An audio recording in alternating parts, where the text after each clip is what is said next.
Seguramente habrás escuchado alguna vez la frase "el crimen perfecto no existe". Y quizás sea cierto, pero en el siglo XVII hubo una mujer que estuvo muy cerca de tirar por tierra esta afirmación, pues fue capaz de propiciar casi 600 asesinatos sin dejar ningún rastro. ¿Quieres saber quién fue y cómo lo hizo? Pues ponte cómodo y escucha esta alucinante historia. Nació a principios del siglo XVII en Nápoles, Italia. Su padre era un reconocido sastre y su madre, dueña de una tienda de cosméticos muy popular entre las mujeres de la alta sociedad. Toda su infancia transcurrió entre el taller de su padre, donde solía jugar a la confección de trajes para sus muñecas, y la botiquería de su madre, que era su lugar favorito, pues le parecía fascinante la manera en que se podían crear aceites, perfumes y cremas cosméticas a partir de plantas y polvos. Para ella, se sentía como ver a una bruja haciendo sus pociones mágicas, cosa que no estaba tan fuera de la realidad. Sus padres eran personas muy respetadas dentro de la sociedad de Nápoles, pues ambos tenían como clientes principales a importantes personalidades de la nobleza napolitana. Pero cuando sus respectivos negocios cerraban sus puertas y la pareja se encontraba en casa, las cosas eran muy diferentes a lo que la gente creía. Sus padres tenían una relación terriblemente insana, en la que ambos solían discutir y agredirse mutuamente de forma constante. Aunque ambos tenían negocios prósperos y una buena posición, su padre solía derrochar mucho dinero en fiestas y apuestas, y esto enfurecía a su madre.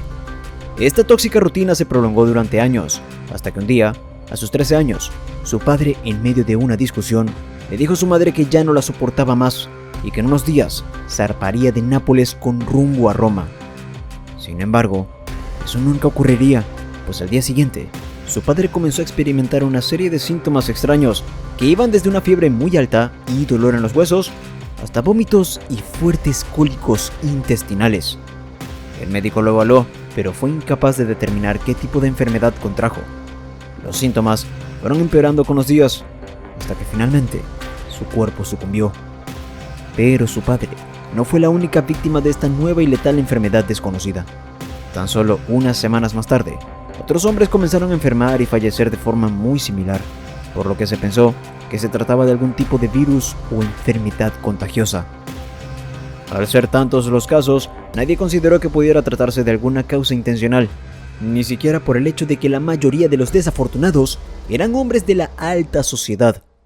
Casualmente, para ese entonces, su madre había empezado a comercializar un nuevo producto llamado Maná de San Nicolás de Bari.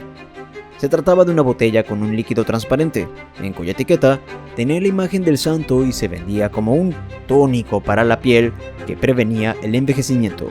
Pero el mismo solo estaba disponible para un selecto grupo de clientas, ya que se afirmaba que no era compatible con todo tipo de piel y además costaba una fortuna. Como ya se imaginarán, la verdad detrás de este costoso tónico cosmético era mucho más oscura. En realidad, se trataba de un potente veneno que, usado en pequeñas cantidades en la comida o bebida de la víctima, causaba una muerte lenta y sufrida que podría ser fácilmente asociada con una enfermedad rara, como muchas otras de entonces. Al usar el veneno con su marido y darse cuenta de que nadie sospechó, la señora Teofanía di Adamo comenzó a promocionarlo discretamente entre sus clientas de la alta sociedad que deseaban enviudar y quedarse con la fortuna de sus esposos. Y qué mejor manera de camuflarlo que dejándolo a simple vista sobre el tocador, como uno de los muchos productos de belleza que se usaban en las refinadas damas. En ese tiempo, la chica comenzó a trabajar junto a su madre en la botiquería, y esta le enseñó a preparar todos los productos, menos el maná de San Nicolás de Bari. Por alguna razón, este producto solo su madre podía prepararlo.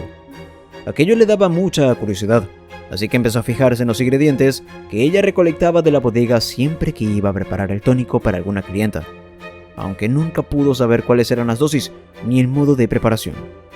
Durante varios años, esta enfermedad siguió siendo de las suyas en la alta sociedad, hasta que un día, un acaudalado hacendado que había comenzado a tener los primeros síntomas descubrió a su esposa poniendo el tónico facial en su tazón de sopa, así que hizo analizar el producto, encontrando en él una mezcla letal de sustancias como arsénico y antimonio. Al descubrir la verdad tras la oleada de muertes, Tofanía de Adamo y su hija fueron condenadas a la hoguera, pero solo la madre fue apresada, pues la hija logró escapar de Nápoles y se asentó en Roma, tal como pensaba ser su padre. Tras su llegada a Roma, vivió oculta en un convento durante un par de años. Allí estableció una cercana relación con un fraile, quien le facilitó todos los suministros que necesitaba para abrir su propia botiquería en la ciudad y seguir con el negocio familiar. Luego de un tiempo, comenzó a hacerse famosa entre las damas de la alta sociedad romana, gracias a la gran calidad de sus cosméticos. Fue así como entabló una estrecha amistad con una joven condesa que había sido obligada a casarse con un noble de 35 años mayor que ella. La vida de la joven era muy desdichada, ya que su anciano marido solía maltratarla constantemente. El sufrimiento de su amiga hizo que la joven boticaria recordara aquella pócima letal que creó su madre. Ella conocía los ingredientes, pero no la fórmula, así que comenzó a probar y experimentar con ratas, ardillas y conejos, hasta que consiguió lo que buscaba. Y más que eso, pues en su afán por dar con la fórmula de su madre, consiguió crear un veneno aún más potente y sofisticado, uno que era prácticamente indetectable.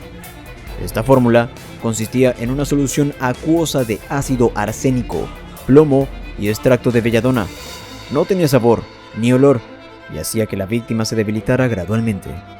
Al principio daba una fuerte sed, luego calambres en el estómago, debilidad, finalmente parálisis y muerte. Prácticamente los mismos signos clínicos de una enfermedad como fiebre tifoidea, así que era casi imposible detectar el envenenamiento. La chica le dio la pócima a su amiga y le indicó la dosis, que eran solo unas gotas en las comidas durante algunos días, y el veneno hacía el resto. La condesa lo hizo al pie de la letra y fue un éxito.